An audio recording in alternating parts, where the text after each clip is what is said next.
In this video, I'm going to show you how to download videos from Bilibili. This should be a quick and easy process video. All you have to do is to go to bilibili.com. As you can see here, there are many videos. So all you have to do is to choose one of these videos that you want to download. Let's say, for example, this one. Then after you click on it, you will be redirected to the video. So go ahead and copy the video URL.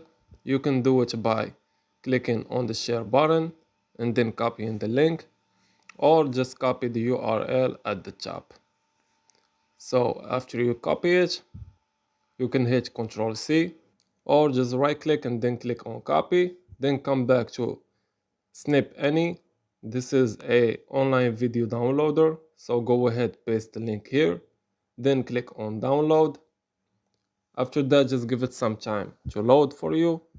And as you can see here, you can download video, thumbnail, or image. So go ahead, click on download video. Now you will be redirected to the video.